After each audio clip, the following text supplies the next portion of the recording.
In February 2014, Finnish divers Jari Huotarinen and Jari Usimaki ventured into the frigid depths of Norway's Plura cave. Their goal was to explore its treacherous underwater network.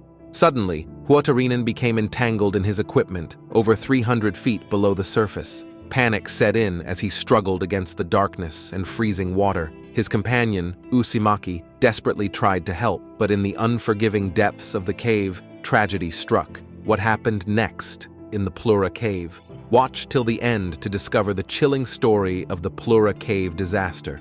On February 6, 2014, a team of 5 experienced Finnish cave divers gathered at Plura cave in the heart of the Norwegian winter. Bound by years of exploration and a shared passion for pushing the boundaries of underwater discovery, they were about to embark on a perilous mission, reaching the remote chamber of Steinjugelflaget. Leading the expedition was Jari Huotarinen, a seasoned diver known for his unwavering curiosity and thirst for adventure. Accompanying him was his close friend Patrick Gronqvist, one of the trio who had discovered the passage between the Plura and Ojamo cave systems the year before. The other members of the team were equally accomplished. Vesa Rantanen and Jari Usimaki were veterans of numerous underwater expeditions, while Kai Kankkanen, the third member of the group who had originally explored the passage with Gronqvist, rounded out the team. Despite the absence of a designated leader, they operated with a deep understanding of each other's skills and a shared trust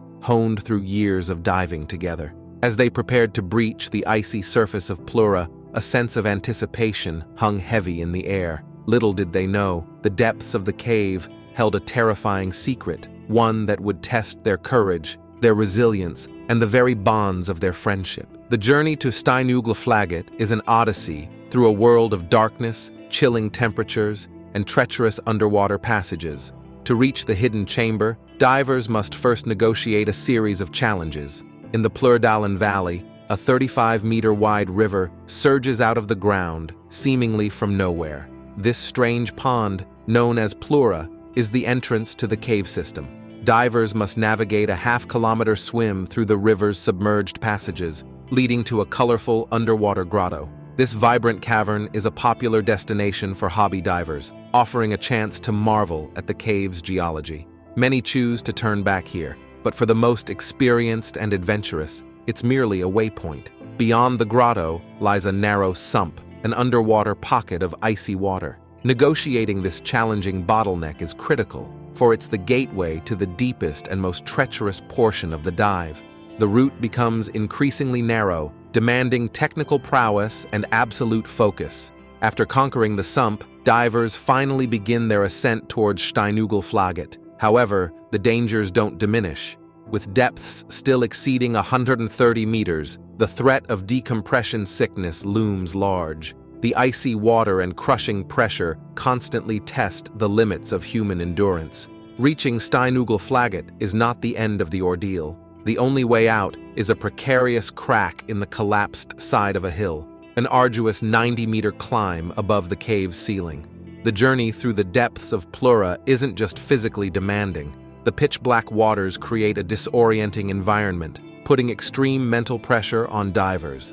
This, combined with the harshness of the cave, makes for a true test of human resolve. Equipment failure in this environment is a death sentence, and the ever-present risk of carbon dioxide poisoning looms large. Cave divers rely on rebreathers, specialized equipment that filters exhaled air. Under the stress of the Plura cave, these systems can become overloaded, leading to confusion, disorientation, and ultimately, a loss of control. Despite the ever-present risks, Jari and his team were compelled by the lure of Steinjugelflaget. Understanding the dangers, they slipped beneath the frigid waters of Plura, prepared to confront the cave's perilous depths. Their journey was a high-stakes gamble.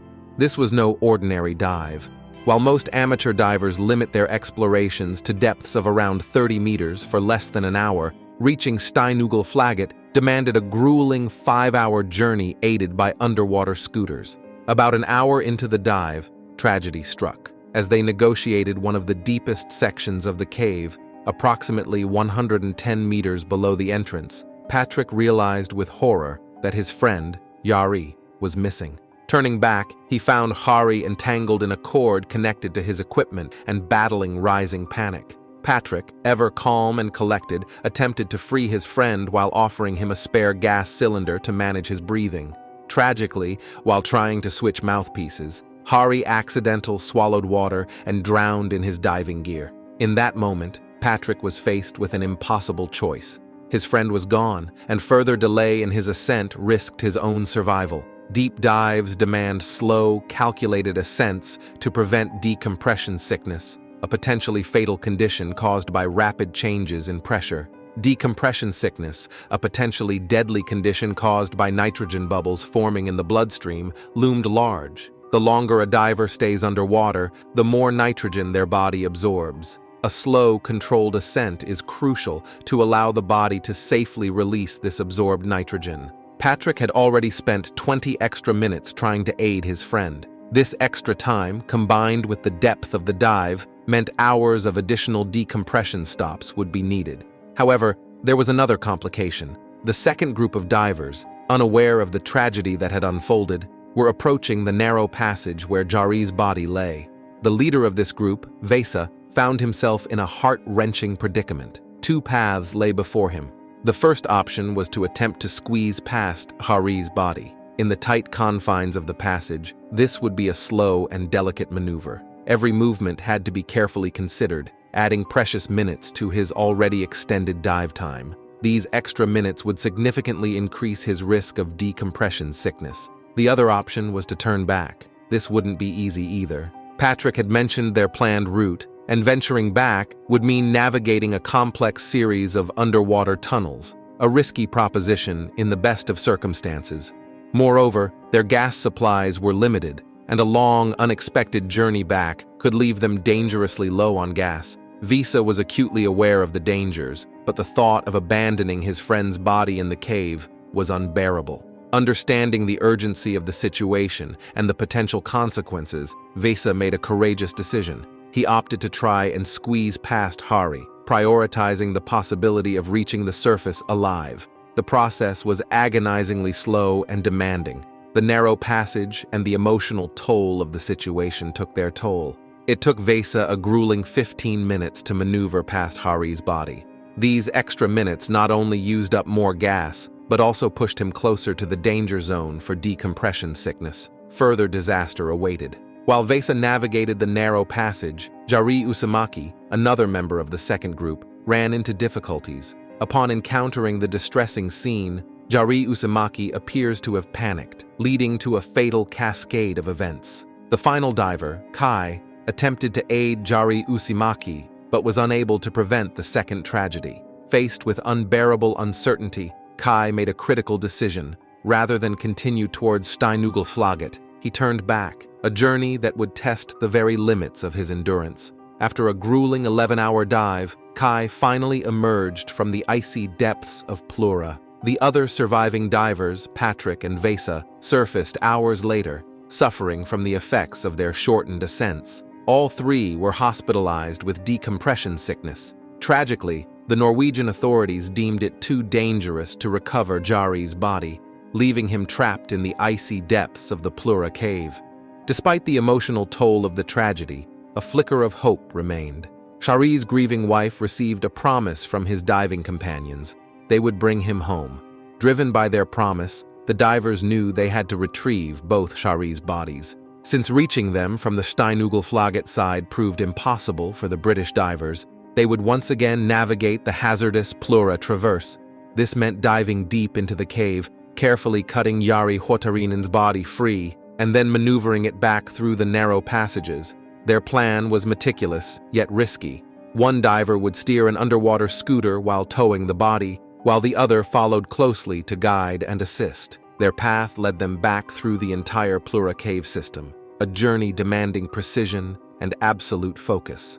Along the way, support divers had strategically placed gas cylinders and a unique underwater habitat, a pocket of air where the divers could rest and remove equipment during their lengthy decompression stops. The first leg of the recovery was a success. They surfaced in Steinugelflaget, where another member of their team was waiting to assist. The following day, they embarked on a similar mission to recover Jari Uzumaki's body, this time launching their dive from the Steinugelflaget end. This recovery was even more challenging as the body proved difficult to maneuver. Despite the setbacks, they persevered. It took them 101 hours of grueling underwater work over several days to finally transport both bodies to the Steinugelflaget entrance. Here, they were finally able to bring their friends to the surface. The mission, while dangerous and emotionally taxing, was a testament to their unyielding determination and respect for their fallen comrades. But this isn't the last time disaster struck beneath the surface. Join us next time as we uncover another harrowing story of a cave diving expedition gone wrong.